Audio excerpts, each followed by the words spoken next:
cek jana teh sia datangna ka dieu minta bantuan bae aing dibantuaneun sia asana nyeri perasaan tah eta mah toleh nu geus ngaranna teh beda aya sod aya to tah mun babaturan nu soleh selalu ngangeunahkeun nyana gagah urang lemah ketika urang minta bantuan kanu gagahna soleh kakus uruskeun kos kitu bae geus tanggung jawab sia mah tenang bae urang memehna naon geus senang bae ngeunaheun boga babaturan soleh dijabarkeun lah ku Kangjeng Nabi sakumaha di dunia urang babaturan boga babaturan nu soleh aya mangpaatna atuh di akhirat ge sarua mantak kabeh kaharareup sahabat aya naon sa Kangjeng Rasul kok kaharareup abdi mah aya ngabatur jeung tuan bae abeh di akhirat ngeunahkeun cek kabana bae abdi mah deuk jeung tuan bae kajen teuing kuku bahage sebab ucapan tuan engke bakal terbukti di akhirat abdi mah kajen kuku bahage endek jeung tuan bae tidinya cek Kangjeng Rasul henteu kudu jeung kula menggeus puguh cek Kangjeng Rasul insyaallah saha bae oge boro nu kazamanan kuari anu henteu kazamanan dia terus datang ka tahun 2018 wow atuh di syafaatan bae cek Kangjeng Rasul kuari mah pilih bae tah para sahabat anu kira-kira soleh saha kira-kira sok kadinya Kangjeng Nabi na ngaleos kabeh karumpul ka Sina Abu Bakar Siddiq ngariung cak Abu Bakar nanaonan dia kami mah hayang jeung tuan bae iya itu pan aya Sina Umar aya sesuatu henteu iman nu geus kanyahoan Umar mah galak cak Umar nanaonan sia kabeh ngariung jeung Sina Abu Bakar Siddiq kami mah hayang bareng bae jeung tuan sebab ucapan Kangjeng Rasul seperti eta diriung-riung ka mana bae Sina Abu Bakar Siddiq lantaran lain di dunia engke di akhirat mangpaatna. Nah, lamun kuari urang boga batur anu soleh, kemudian engke di akhirat deuk saha deui urang minta tulung, jaka si eta mamanya teuing. Nya nagari weuheun. Urang minta tulung aja tulungan boro-boro jang sia. Aing ge ieu dirante waduh, pan eta ngeri urang gos gitu. Nah, iyalah keistimewaan ucapan Kangjeng Nabi Muhammad sallallahu alaihi wasallam. Sok teangan pibaturan urang nu soleh ulah jang di dunia, jang engke di akhirat. Di dunia malah gampang. Di akhirat dan mantak teangan ku hari minimal haji soleh gitu tah lah. Eta nu ngaranna soleh. Aya di Cilongok ge. Ngaranna soleh tapi main gapleh bae tuh. Barang gede lah KTP na orang rimpak sih ya dulur Kipuloli deh gitulah para jamaah kaum muslimin wal muslimat rahimakumullah. Nah hati-hati urang hirup ulah eleh ku hewan-hewan. Ketika Kangjeng Nabi nyaritakeun ana Madinatul Ilmi wa Aliun babuha ngagelok kabeh di sahabat hebat amat Ali ana Madinatul Ilmi kula gudang ilmu wa Aliun babuha teu kudu nanya ka kula cek Kangjeng Nabi tah minantu kula mejeuna Kangjeng Nabi mah boga minantu teh Sidina Ali sedang lamun Haji Pendi boga minantu nu kuari sedang kene sarua akur lah lamun ieuna ngabohongna 5 minantuna 10 betul lebih dahsyat teman berartinya Sidina Ali idareketan go sahabat Sidina Ali moal mislik ka jeung kumaha ge ucapan Kangjeng naon kula mendek nanya bae soal zahir mah gampang soal zahir mah teu kudu ka anjeun kula merek nanyakeun teh soal batin soal naon kula mah deuk nanya teh eta bae lamun hayam tah hayam nu kadenge ku anjeun sasadana kumaha anu kadenge ku ente nu kadenge ku kari mah kongkorongo kombo hayam Cianjur mah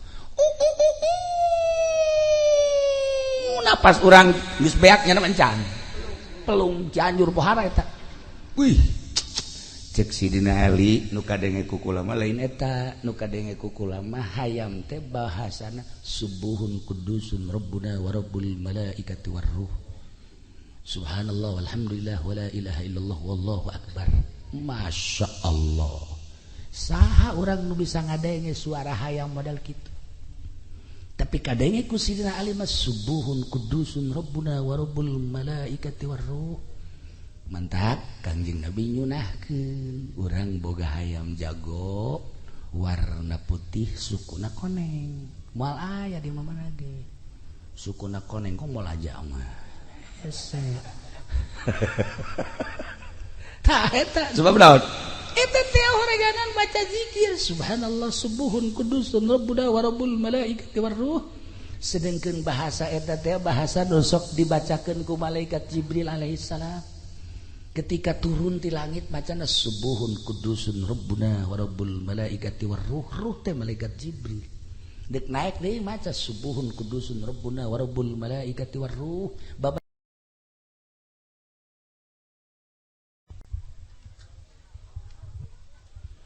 Assalamualaikum warahmatullahi wabarakatuh.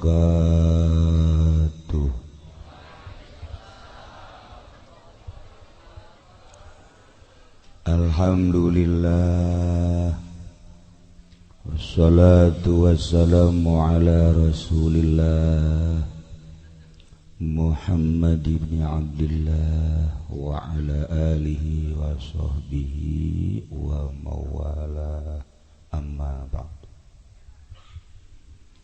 faqala Allah ta'ala fil Qur'anil Karim wa huwa asdaqul qailin Bismillahirrahmanirrahim wa dzakir fa inna dzikra tanfa'ul mu'minin langkung tipayun orang sami-sami nyanggakeun puja sanareng puji ka Gusti Allah anu Maha Suci parantos masihan tina rupa-rupa nikmat ka urang sadayana terutama nikmat anu kacida pisan ageungna nyaeta nikmat iman sanareng Islam. Shalawat sinareng salam mugia dilimpahkeun ka junjunan alam Kangjeng Nabi urang Kangjeng Nabi Muhammad sallallahu alaihi wasallam katut ka para kaluargina oge ka para sahabat-sahabatna rawuh para tabi'in asbatabi'in al-mukarramun para alimil ulama para asatidz para tokoh masyarakat oge para habaib nu alhamdulillah dina saah ieu urang babarengan jeung para zuriyah Kangjeng Nabi Muhammad sallallahu alaihi wasallam nu malah mandar ku hadirna para habaib mudah-mudahan urang jaga di akhirat di aku ku para zuriat Kangjeng leuwih-leuwih ku Kangjeng Nabi Muhammad sallallahu alaihi wasallam kiai-kiai nu sarepuh haraya di dieu nu setengah baya nu anom para santri geus karuhan oge kurage mawa kiai deui nu alhamdulillah kiai bawaan kula beda jeung nu sejen rada khawarik mundahar batur geus eureun nya nama terus bae tur mun aya sesa teu meunang meleng rada khawarik horeng ti leuleut ti pamalingan nya nama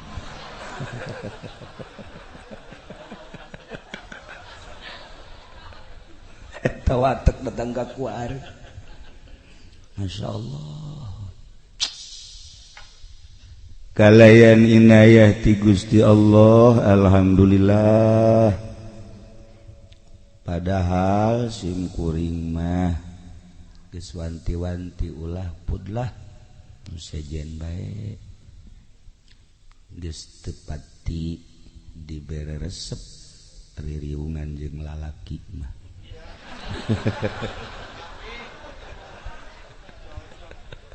komo peuting kieu mah beda ambeuna ai jeung lalaki komo jeung si ieu mah aduh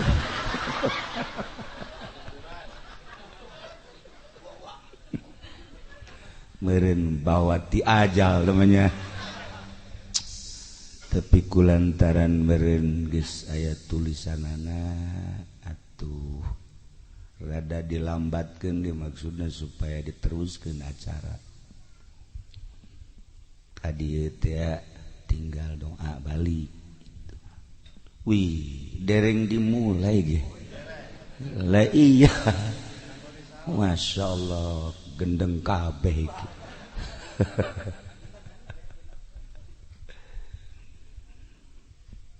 wengi ieu urang mieling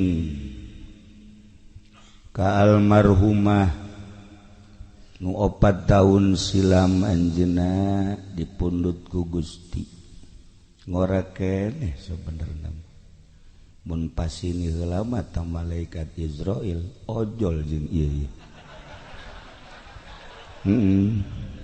maksudna jai ieu mah geus kamangpaatanana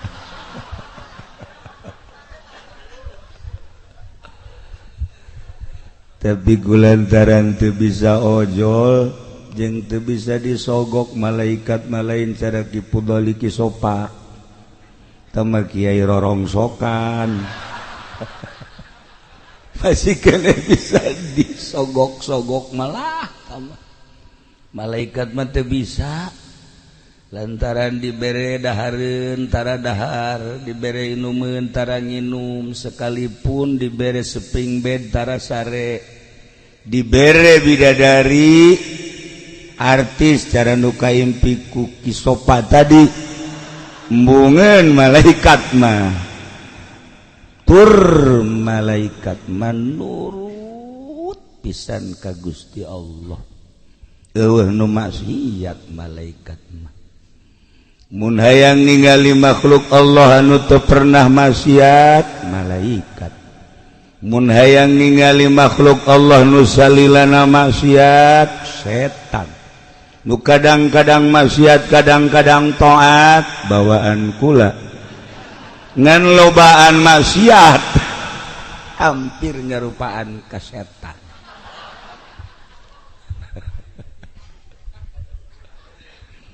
ku ayana manusia mah antara malaikat jeung setan atuh disupri titah nuturkeun instruksi Gusti Allah melalui syariat melalui thariqah melalui hakikat lamun bisa ngabersihanana leuwih ti 50% naik ambeuna seungit kos malaikat lamun teu bisa ngabersihan terus we kahandap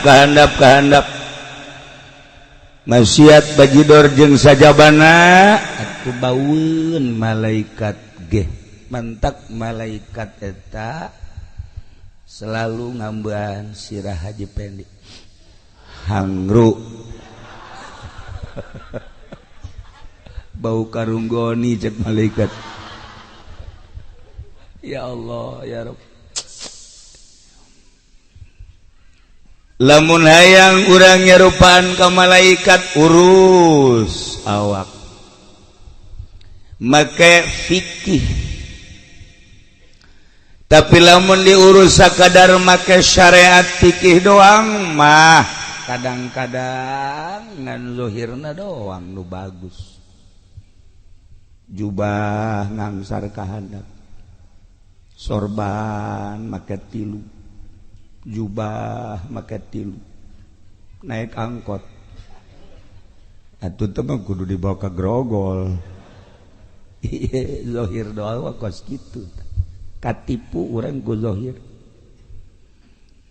encan sengiten malaikat teh tapi ketika dirarapi batinna ulah aya panyakit-panyakitan ulah aya penyakit-panyakitan penyakit diantara anu geus merambah di urang deket teuing ka makhluk poho ka khaliq sehingga make jas hayang ka alam ku makhluk ulah dehem biasa bae sih make sorban hayang ka alam ku makhluk teu meunang salah warna kudu akur luhur jeung handap teu besi teu ka alam ku makhluk. Nah ieu teh calon tanu kos kitu teh pisateun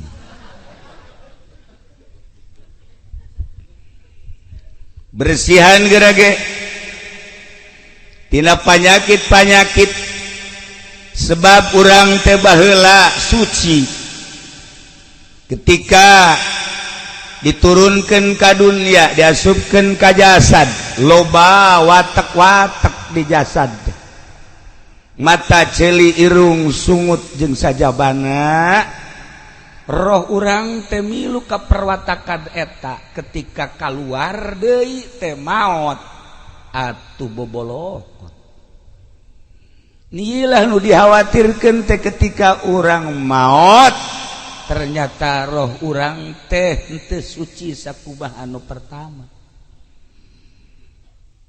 sedengkeun nu bakal menghadap ka Gusti Allah teh lain awak ketika roh keluar awak urang nama dicengcerikan dipandian dibungkus disolateun dibawa ka kuburan dikubur nu kamari di komandan anak buahna malah dincekat nu kamari di bapak-bapak anak jeung incu nincakan kuburan bahkan anu kamari di buya-buya di mama-mama muridna ge milu nincakan ngagoler di jero kuburan nu kamari ieu di dunia teu meunang salah sare teh kudu aya kipas kudu aya AC kamar kudu gede bae jeung kudu harum bae anu menghadap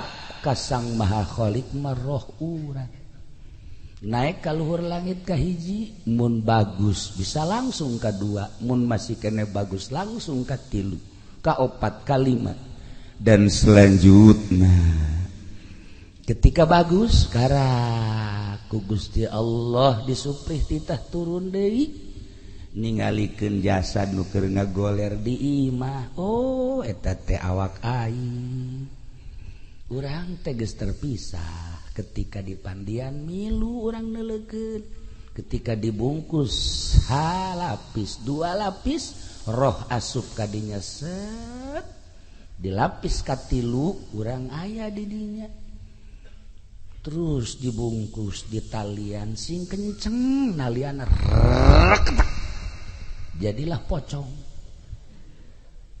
dibawa ka masjid kadenge saha imamna saha anu beritakeun sebab roh urang aya di dieu dibawa terus ka kuburan milu urang Masya Allah lamun nu bagus indah tapi lamun nu goreng roh urang naik ka langit ditanya roh saha ieu urang pondok coba bukuna coba barang di deuleu ya Karim ieu mah subuhna koboan 90% koboan cak malaikat teu narima nu kobo ieu mah ye terus dagangna oplosan teu beres ieu mah ye dijejak ku malaikat dijejak terus ka handap set jadilah ririwa sapondok sarieun kabeh asal magrib kunci lawang besi air ririwah di pendi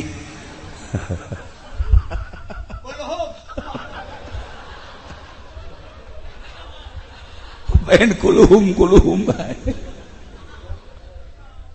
ya Allah ya Rabb Masya Allah Inggris seperti etalah bakal terjadi di diri urang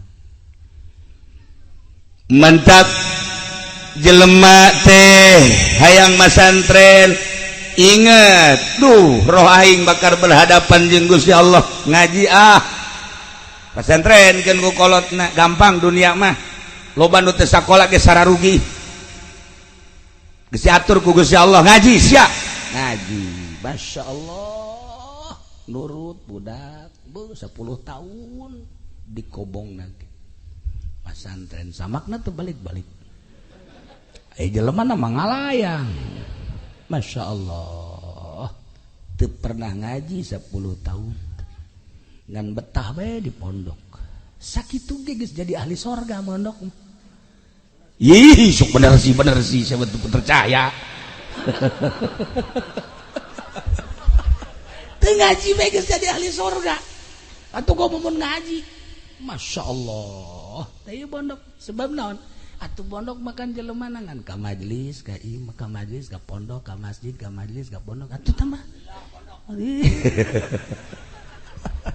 Allah hari tuh ya nah ku inget na aya alam itu sakumaha nu ku Kangjeng dicaritakeun rempan mondok sageus mondok terus besa ala kadar cacarakan make sageus make kajut teuing bajidoran ku kumaha ge hasil masantren mah ujung-ujungna tetep bae inget ka Gusti Allah loba anu tadi nama santren balik jadi calo loba nu bebeja kakula nu kuari hirup keneh ge mantan calo loba tapi nyana merenung bae kieu bae ceukna aing mondok sebenarnya baheula 15 tahun kok iya aing jadi babaturan jeung lurah kunaon haju aing jadi calo ceukna mending mun sugih jantai gas geusan aing mah jadi calona ditinggalkeun lurah langsung balik ka imah cek pamajikanna kok ka lain deui kuari mah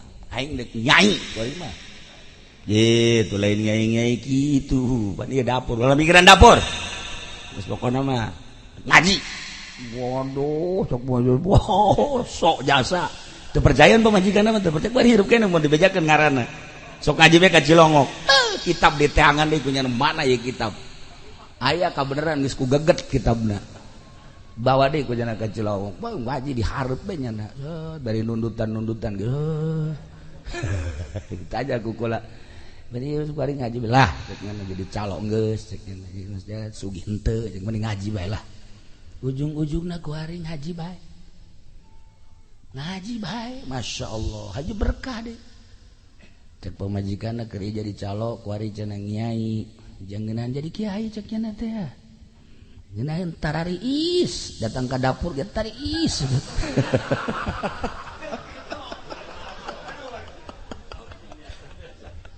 Masya Allah ujung-ujungna gerage ujung-ujungna buku kula dicaritakeun nu baru ka pasantren aya anu jadi ustad doang boga majelis taklim loba nu tadi nama santren aju ku hari andieup loba ta santri mah ujung-ujungna mah hampir husnul khotimah bae beureun eta tapak di pondok ngadapang urut ngadenge-ngadengekeun terus milu teu bisa ngageh jang diri nama aya ta santren deuk ka mana tuh urang nyedek balik ka ditu iyalah jelema lamun percaya maot percaya tuh percaya ayah jadah ge kayakinan mah jadulurna ge pararae saenggeus da percaya maot bahwa di jero kubur teh bakal aya pertanyaan saenggeus da aya pertanyaan bisa ngajawab apa henteu lamun direnung encan engke bakal aya mauqif engke aya mizan engke bakal aya jembatan Shiratal Mustaqim moal bisa ka sorga tanpa jembatan Shiratal Mustaqim renungkeun coba ge eta pasti hate letikna duh heuy aing mondok bae lah loba nu ka Cilongok ge kiai cenah kula deuk mondok bae kumaha kiai bae bekal teu mah wajiban atuh jadi kiai ieu lakon teh jadi nyedekeun ka aing kabeh. Oh masalah sih aing deuk. Oh masalah. Nah, seperti etalah nu bakal kajadian. Roh urang nu bakal berhadapan jeung Allah. Ketika asup ka jero kuburan, anu ku urang sok dicaritakeun nya sempit, nya poek, nya sepi. Ternyata lain. Di kuburan teh horenganan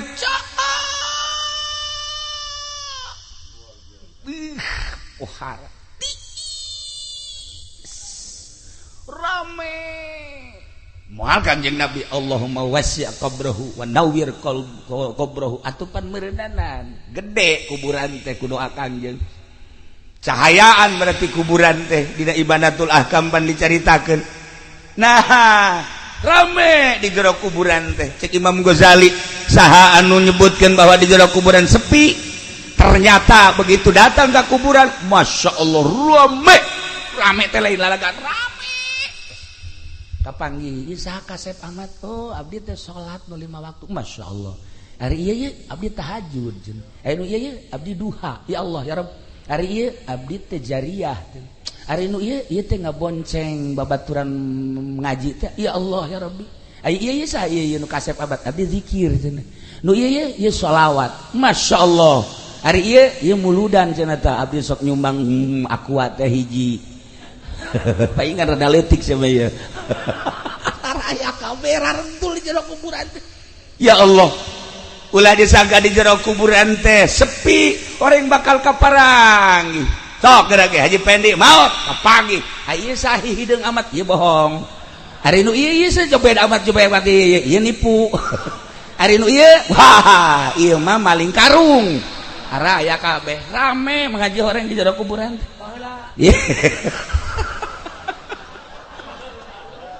Raya kabeh di jero kuburan. Masya Allah. Kaparagi horeng kuburan teh ya Karim. Cak saha sepi rame. Nu mantak para aulia Allah mah, para solihin mah maot eta kan istirahat. Nikmat nu kamari sibuk ku ibadah. Ku ari jero kuburan istirahat, menikmati hasil daripada amal-amal ibadah. Nginaheun ngadenge Kangjeng Rasul, ngadenge para sahabat, ngadenge para tabiin, ngadenge para aulia-aulia Allah. Dongengna geus ambalayah jasa. Ngadenge para ulama-ulama solihin. Indah maot eta, nikmat istirahat. Barang ngadenge Haji Pendi maot. Sieun perasaan. Babaturan nu karitu malulu. Aduh, tah ragap diri urang ketika urang maot, saha nu bakal jadi batur urang di jero kubur. Anu ngabibitian di jero kubur terus ngabarengan ka mauqif, ka mahsyar, anu bakal bareng terus ketika ditimbang amal, nu bakal bareng nyebrang di jembatan Shiratal Mustaqim. Saha batur urang? Apakah balak genep nu bakal ban? Ayo sia. Tah ieu. Batak Kanjeng Nabi ditaros ketika Kanjeng Nabi nyarioskeun alam bako, alam kubur terus alam mahsyar, sahabat kabeh rimbasak aya nu naros ka Kanjeng. Ya Rasulullah, aya manfaatna henteu sih urang lamun ngabatur jeung nu soleh. Cik Kanjeng Rasul, atuh di dunia bae lamun di dunia babaturan jeung nu soleh aya henteu manfaatna. Iya tuh kan tenan, cik para sahabat. Di dunia lamun ngabatur jeung nu soleh nikmat perasaan. Mun urang boga babaturan nu soleh-solehna di bidang ilmu, urang nanya naon bae dibere tilok dipelit-pelit. Urang babaturan jeung nu soleh di bidang dunia, nyana aya duniana, urang minta bantuan tara dipelit-pelit. Urang minta bantuan ka Haji Pendi hati. Cek jana teh sia datangna ka dieu minta bantuan bae aing dibantuaneun sia. Asana nyeri perasaan. Tah eta mah toleh nu geus ngaranna teh. Beda aya sod aya to. Tah mun babaturan nu soleh selalu ngangeunahkeun. Nyana gagah, urang lemah ketika urang minta bantuan kanu gagah-gagahna soleh. Kos uruskan kos kitu bae geus tanggung jawab sia mah tenang bae. Urang memeh nanaon geus senang bae. Ngeunaheun boga babaturan soleh dijabarkeun lah ku Kangjeng Nabi sakumaha di dunia urang babaturan boga babaturan nu soleh aya mangpaatna atuh di akhirat ge sarua. Mantap kabeh kaharareup sahabat aya naon sa Kangjeng Rasul kok kaharareup abdi mah aya ngabatur jeung tuan bae abeh di akhirat ngeunaheun cek kabana bae abdi mah deuk jeung tuan bae kajen teuing kuku bahagia sebab ucapan tuan engke bakal terbukti di akhirat abdi mah kajen kuku bahagia deuk jeung tuan bae tidinya cek Kangjeng Rasul henteu kudu jeung kula menggeus puguh cek Kangjeng Rasul insyaallah saha bae oge boro nu kazamanan kuari anu henteu kazamanan ge terus datang ka tahun 2018 atuh di syafaatan bae cek Kangjeng Rasul kuari mah pilih bae tah para sahabat anu kira-kira soleh saha kira-kira sok kadinya Kangjeng Nabi ngaleos kabeh karumpul ka Sina Abu Bakar Siddiq ngariung cak Abu Bakar nanaonan dia kami mah hayang jeung tuan bae iya tuh itu pan aya Sina Umar aya Usman henteu iman geus kanyahoan Umar mah galak cenah teh cak Umar nanaonan sia kabeh ngariung jeung Sina Abu Bakar Siddiq kami bang hayang bareng bae jeung tuan sebab ucapan Kangjeng Rasul seperti eta diriung-riung ka mana bae Sina Abu Bakar Siddiq lantaran lain di dunia engke di akhirat mangpaatna. Nah, lamun kuari urang boga batur anu soleh, kemudian engke di akhirat deuk ka saha deui urang minta tulung, ja kasih eta mamanya teuing. Nya nagariweuheun. Urang minta tulung aja tulungan boro-boro jang sia. Aing ge ieu dirante cenah teh. Aduh, pan eta ngeri urang gos gitu. Nah, iyalah keistimewaan ucapan Kangjeng Nabi Muhammad sallallahu alaihi wasallam. Sok teangan pibaturan urang nu soleh ulah jang di dunia jang engke di akhirat di dunia malah gampang di akhirat dan mantap teangan kuari minimal haji soleh gitu tah lah eta nu ngaranna soleh aya di Cilongok ge ngaranna soleh tapi main gapleh bae teh barang di delek KTP na urang rimpak sia dulur Kipuloli deh eta Itulah para jamaah kaum muslimin wal muslimat rahimakumullah. Nah, hati-hati urang hirup ulah eleh ku hewan-hewan. Ketika Kangjeng Nabi nyaritakeun ana Madinatul Ilmi wa aliun babuha. Ngagelo kabeh di sahabat, hebat amat Ali. Ana Madinatul Ilmi.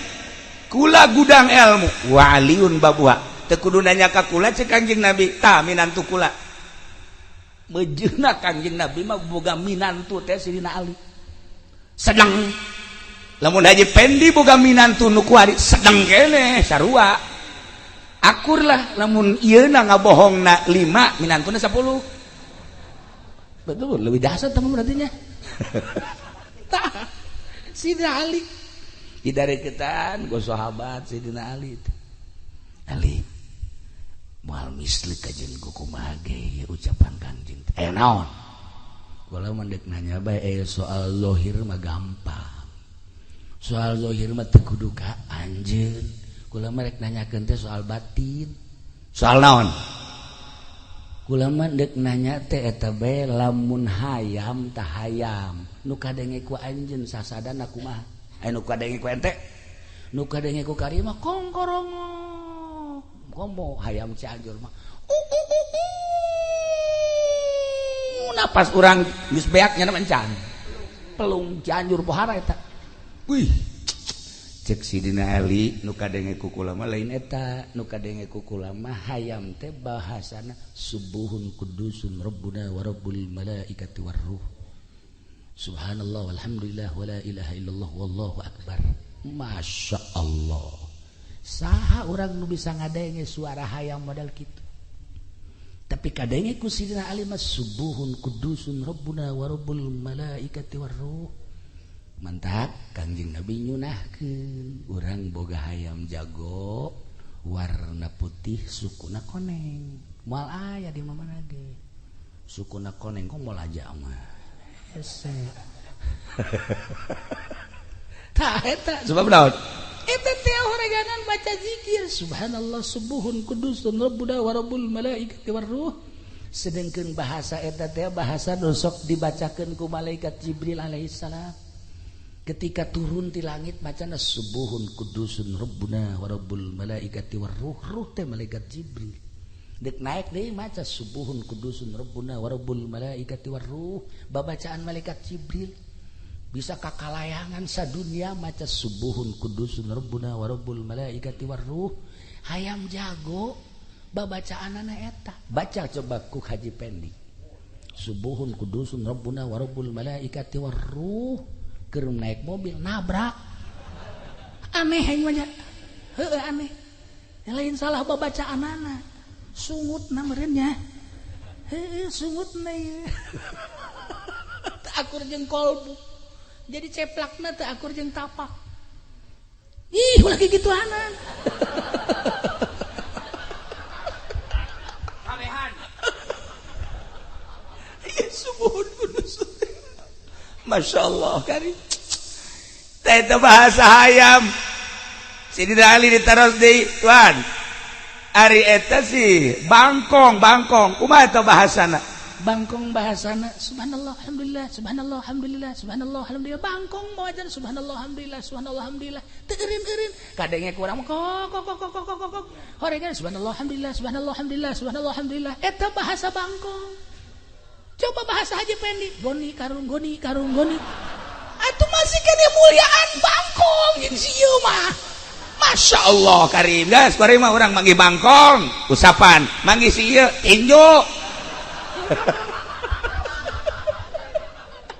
hebatan bangkong Masya Allah karim satu ketika aya si Mbak lulumpatan ka imah ba'da subuh si Mbak aya naon Mbak ada apa saya kaget cenah tadi malam kaget apa sih kaget kok saya ngedengar suara perukutut saya kok bahasanya bukan suara perukutut yang kedengar sama saya luhur amat di si Mbak apa yang kedengar sama Mbak kedengarannya ilallah la ilaha illallah la ilaha illallah la ilaha illallah Masya Allah Mbak itu jam berapa itu bangun jam 3 kok bisa bangun jam 3 mau ke pasar cek teh terus dagang sayur terus itu Mbak kok bisa mendengar gitu emang suka ibadah apa saya mandi dulu setelah mandi sholat tahajud setelah tahajud baru saya ke pasar begitu saya mah kalau mau ke pasar Masya Allah tuh palingan bisa ngadenge itu jatuh pernah yang ngadenge ti sia kos kitu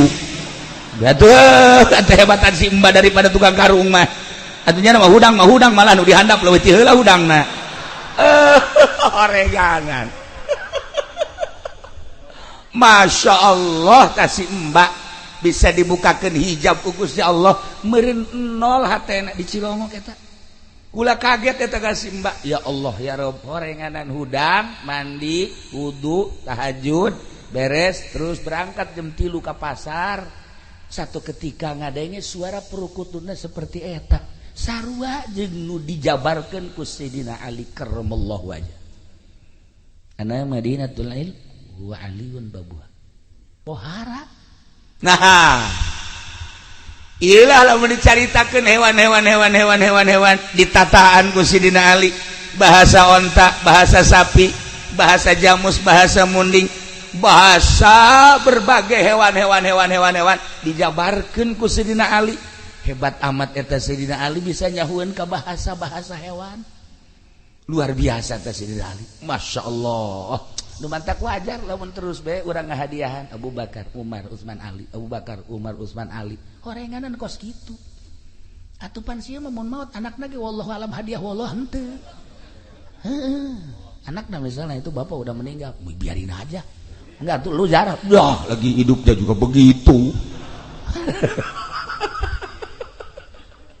ulah sampaikeun ka kitu tah tanamkan coba rasa kecintaan anak terhadap urang abeh ketika urang geus ngagojod di jero kubur anak bisa hadiah ka urang anak bisa ngiriman teu butuheun jeruk anu di kuburan mah butuheun ge Fatihah doa Quran cenah ieu loba jeruk niat hadiahna ieu kabeh kadaharan ganjarana jang ahli kubur. Ya Allah ya Rabbi. Tuh seperti etalah mentek kula begitu ziarah ka Habib Lutfi do aju ngobrol di luhur duaan cekanya dongeng kieu cek Habib Lutfi itu ada seorang santri ziarah ke kuburan. Begitu ziarah sering ke situ, nggak ada kerasanya. Ziarah kok nggak ada kerasanya, bebeja tah ka guruna. Begitu bebeja ka guruna. Saya ziarah udah berapa lama ke makam itu, tapi nggak ada kerasanya. Tuan guru ini bagaimana? Ziarah kemana? Ke makam yang di sono. Atau kenapa ziarah ke situ? Emang kenapa? Itu mah garong. Kenapa dijarahin? Tah, si hade tah. Urang besi salah zarah. Horenganan jerona garong. Kuari kan loba nu maruncul mantak kula harita ngalarang aya kuburan anyar di zarah ulah besi garong. Atuh cenah di zarahan megarong ge teu lain teu naon kitu ulah besi salah tekad. Oh aya baheula hiji kuburan rame di zarahan. Kuncena ge datang ka sugih. Kuncena sugih lantaran nu zarahna loba jasa. Boga anaknya na hiji-hiji na lalaki. Kulantaran nyanda deudeuh jasa ka anak, nyana ka anakna ceng masantren bae nya. Kana ka daerah anu baheula masantren teh dibekelan, terus dibekelan himar. Tah ieu jang paranti di pondok berangkat nyana ka ditu. Pertengahan jalan himarna kurang parah pae. Begitu paeh bingungnya waduh ya himar hiji kendaraan paeh ieu wasiat di kolot kubur dikubur ku jana karunya jasa ka himar geus dikubur disiram terus nyana kieu beunga huleung aya ta urang dinya emang ieu sanu paeh ahli ibadah cenah wah ahli ibadah muhun cenah teh atuh cenah urang zarah mangga dizarahkeun teh ku anakna jarahkeun ila hadrati ahli ibadah al-fatihah milunya bebeja tah sia teh aya ahli ibadah di ditu maot ieu urang zarah di zarahan nyana jadi kuncena teh jadi masantrenna masyaallah terus bae nama jadi kuncen deui didinya kasedot beuti bapana nu biasa zarah ka kuburan nu sok dizarahan ku bapana teh ya ngagelok kuari ka dinya. Bapana ge kaget, kok nu zarah jadi sepi cak keneh. Aya kabar di anu cenah rame jasa. Begitu datang ka ditu nya hayang nyaho kuburan saha ieu cak bapana. Waduh, asep jadi kurang ya asep. Masyaallah datang gadinya barang di deuleu kuncen ieu mah ajaib anak aing. Masyaallah sia ieu jadi kuncen. Oh, teu jadi masantren. Henteu emang kunaon? Himar paeh bah. Aju dikubur di depan loba nu zarah kukula di bejaan ahli ibadah. Masya Allah bisaan sia nyebutkeun bisaan. Iya atuh kasedot ka dieu nu abah. Masya Allah masalah lah kula alhamdulillah kuari mah geus bisa nyeun imah dan lain sebagainya. Keke bah aya abah sia eta ngazarahkeun itu eta sesah kuburan sah. Ih atuh mana ieu cakeun. Atuh sarua tah mah. Horenganan itu mana ieu anakna tah horenganan sing hade kukucuran duit teh horenganan kumaha ti luhurna baheula teh hasil nguncen anakna jadi kuncen deui baheula teh duit teh ti imah himar kuari jadi himar deui anakna anak himar. Nah ieulah pendidikan supi ulah sambarangan horenganan. Lamun carita almarhum abah baheula masantren di Kosambi kemudian aya santri maling peuteuy geus kitu dahar bareng cak abah teh ieu peuteuy nang di mana tah meunang ngalah tinu tatangga ulah di dahar cak abah teh bahaya sia eta keur di pondokna keneh geus bisa amanat ulah di dahar aya nang maling mah pan si ieu mah lain nang di mana teh sia nang maling keneh urang oragu beda bahasa lagi mantap kos kieu teh bentukna di pondokna kene kudu dijaga masyaallah nah ieulah horenganan kokocoranana ti mana sing hade pernah aya hiji jelema usaha sagesa usaha boga anak opat nyana masantrenkeun anak nu opat itu sambarangan ngabiayaan anak sanajan usaha baheula mah ya awi baheula mah giribig dan lain sebagainya tetapi usaha anu jang ngabiayaan anak manu dianggap halal lagi halal na pisan henteu diakurkeun henteu dicampurkeun jeung hasil usaha-usaha nu sejen nah ieu anakna nu opat-opatanana jadi kiai kabeh biayana beda masyaallah sok kuari ngaji pendi ngabiayaan anak hasil ti dagang karung ulah dididik ta anak kudu sejen nyahok we ka karung asal dideleh ku anakna oh karung ayam dideleh oh karung goni oh iya oh karung nyempet aya oh karung nyempet nyaho sorangan sebabna bensina nu mantap para habaib kahandapna jadi habib tetesan ti luhurna habib tuh mana kieu anak kiai ge kahandapna engke minimal jadi kuyai nya na kuya dicai lamun kiai na apik baheulana duit ti pamarentah mah punyana tilok di dahar ai leutik mah kitu pun kan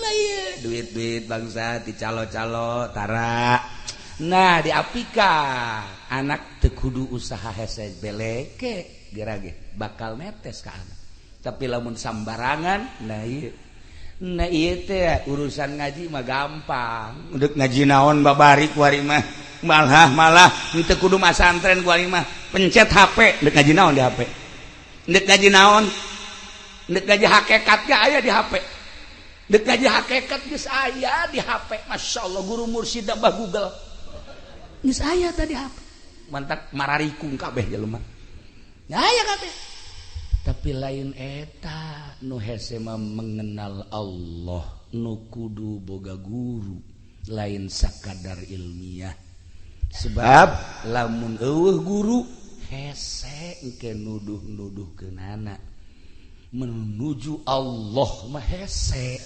sebab naon loba penyakit engke akibat lamun eueuh guru teu kaambe anak himar gengke di zarahan bae tapi lamun boga guru tek urang jeung Habib Lutfi be datang ka makam kaambe ahli tawakal urang zarah deui ka hiji makam gumo Gus Dur sarua ahli sobar nyahoeun Bu begitu zarah Habib Lutfi besari bae ini mah bukan kiai bukan wali bajingan ceukna kaambeun misalnya tuh wauheun jeung Haji Pendi ya, Haji Pendi maot, ajak Habib Lutfi kadinya. Coba Bib tolong zarahin ini siapa ini orang.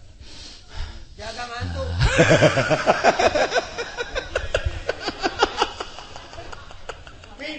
Bakal kaambe ku ahlina. Nah, iyalah ahli-ahli Allah bakal ngambe. Karena kehakikatan, karena kemarifatan apaleun. Ulah salah, urang dek ngaji naon. Aya fan-fanna aya guru-guruna ketika orang dek mengenal Allah ulah sambarangan kudu ka ahlina kitulah para jamaah kaum muslimin wal muslimat rahimakumullah ketika orang wauh jeung Allah indah ulah engke di akhirat di dunia dongeng-dongengna ketika orang ngalobakeun zikir hatta yamtazija sehingga ngahiji bilahmihi wa dammihi teureun-eureun urang zikir la ilaha illallah la ilaha illallah la ilaha illallah la ilaha illallah emang eta la ilaha illallah atawa sholawat maca sholawat urang bakal ngahiji jeung daging urang bakal ngahiji jeung getih urang ketika guru kula di Banjar Kiai Haji Mumu putra ayah Banjar sok ngedeng nya nama salat teh di masjid aju kerek kadenge kan ku satik haju mali gundam berarti Allahumma sholli sholatan kamilatan wa sallim salaman taman ala sayyidina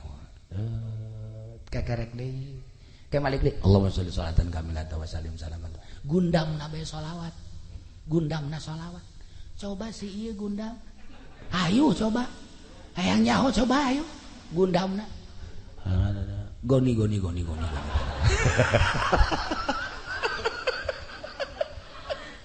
Kabawa gundam. Ahli zikir, gundamna pasti zikir. Moal dibejakeun seorang kiai ahli ukudul juman, moal dibejakeun hirup keneh masalahna. Katabrak nya na. Begitu katabrak, masuk rumah sakit Bandung. Diimpus lah jana kieu beta kiai teh. Kula galayat jeung guru kula ti Garut. Kadinya begitu galayat kan teu nyaho naon. Kunaon eta nya maca nazoman wa ma binal qaidil muqarrarah idza atataqiratul muqarrarah eta kan kudu juman masyaallah kari eta orang-orangan gundamna bae make kudu juman coba sih ya hayu coba salian ti goni-gonian ge pasti ge juri gundamna kudu juman kula gideung bae ya Allah ya Rabbi berarti nu aya di benak hate eta teh kudu juman nah iyalah hatta yamtazija ketika zikir terus-terusan bakal ngahiji bilahmihi wadamihi atuh malaikat ge seungiteun seungit zikir nu ieu seungit sholawat ya kari nah ieu nu bakal beranian ketika maot di jero kuburnya na bisaeun ngajawab pertanyaan malaikat. Nah, loba jasa ahli-ahli Allah anu ditanya, "Man rabbuka?" Tanya segala rupa. Ji, cek malaikat kok. "Man rabbuka?" Tuh ditanyain mah. Ji, pan begitu tuh ditanya. Kaget dia lagi. Ieu kan tugas sakjana. "Man rabbuka?" Bejakeun ka Gusti Allah. Ana inda zanni abdi bi. Cak Gusti Allah kumaha sangkaan hamba kaula terhadap kula. Aing geus boga sangka bahwa aing teh ya ieu teh salamet ka jeung kumaha ge. Ketika roh keluar boga sangka 100% salamet tina pertanyaan, maka ditanya-tanya. Cek malaikat kok kieu amat sih. Laporan malaikat Gusti, aya hamba Gusti ditanyana kos kitu amat sih. Mondok dong. Dan lain-lain sebagai dages puguh manusia baweh, masya Allah karim. Sidina Umar kan di satu riwayat begitu ditanya, "Man rabbuka?" Malaikat emang can kenal Umar ya. Ya Umar. Setan geus yeuneuan ka Umar. Maka ditanya-tanya segala, hampura mar. Satu riwayat seperti eta. Ya Allah ya Rabb, anu cinta ka Tuhan si Abdul Qadir. Man rabbuka? Abdul Qadir, cacak-cacak Abdul Qadir bae pakai jawaban salamet atuh komo ka Kangjeng Nabi. Man rabbuka? Muhammad. Wa man nabiyuka? Muhammad. Wa ma imamuka? Muhammad. Atuh ka Abdul Qadir bae cinta salamet atuh kumaha ka Kangjeng Nabi. Meureun malaikat deh. Kok ieu jawabanna Muhammad kabeh sih? Tanya. Pak Haji Pedi, "Man rabbuka?" Muhammad. Muhammad mana sih ya?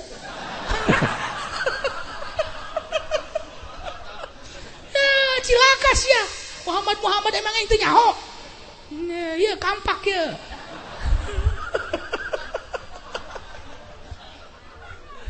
Gambaran ahli-ahli Allah mun urang macaan dina kitab-kitab sufi, masya Allah indah jasa dengan berbagai jawaban-jawaban anu ngangeunahkeun pisan ka batin. Sebab naon?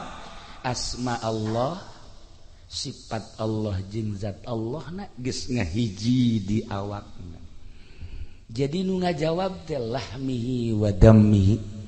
Tisaeutik ahli Allah ketika terjadi peperangan ngucur getihna ka handap ngabentuk Allah aya nu ahli sholawat ngabentuk Muhammad batur seperti eta renungkeun jeung tafakuran jiba diri urang mun maot getih urang naon Gitulah para jamaah kaum muslimin wal muslimat rahimakumullah, tina urayan kaula di awal tepi ke akhir ieu adalah merupakan jang memikirkan masa depan urang ti mimiti kubur datang ka terus ke alam mahsyar sing hade tetesan-tetesan sakumaha tadi kaambeun horeng ku malaikat oge ku ahli-ahli Allah kaambe ulah salah zarah urang sing hade besi anak himar di jarahan ku urang besi bajidor di jarahan ku urang tanyakeun geura ka ahlina sebab kaambeun ku ahlina mah boro-boro geus maot hirup keneh kieu ge kaambe kaambe lamun Ki Hairun liwat di Jati ti Ledu ka Cilongok nyana di gelam kieu be kaambe aya anu boga naon kitu ngara aya anu boga teluh cak nyana kaambe dan lain-lain sebagainya ku ahli Allah selalu kaambe ngan teu meudang nyaritakeun geus urang lempengkeun kuari hate urang jeung keyakinan urang pangeran nu wajib disembah kecuali Allah anu ngatur sagala-galana yuk urang muntayang segala rupana ka Gusti Allah menta ka Gusti Allah jah hakikat mah kabeh ge ti Gusti Allah menta dimantepkeun keyakinan urang ka Gusti Allah sehingga dosa-dosa urang dihampura ku Gusti Allah amal-amal bagus urang ditarima ku Gusti Allah terutama nu kuari di haolan mudah-mudahan dihampura sakabeh dosana dilegakeun di kuburanana dicaangkeun di kuburanana dibere kanikmatan ku Gusti Allah di jero kuburanana urang nu aya di dieu mudah-mudahan husnul khotimah bi barakati umil Quran al-Fatihah. Bismillahirrahmanirrahim. Alhamdulillahirabbil alamin arrahmanir rahim maliki yaumiddin iyyaka na'budu wa iyyaka nasta'in ihdinas siratal mustaqim siratal ladzina an'amta 'alaihim ghairil maghdubi 'alaihim waladdallin. Amin ya Allah ya rabbal alamin. Allahumma ihdinas siratal mustaqim. Allahumma ihdinas siratal mustaqim. Allahumma ihdinas siratal mustaqim siratal ladzina an'amta 'alaihim minan nabiyyin siddiqina wa syuhada wa shalihin wa hasuna ulaika rafiqa dzalikal fadlu minallahi wa kafa billahi alima wa shalli wa sallim ala jami'il anbiya'i wal mursalin walhamdulillahi rabbil alamin. Taqabbal ya.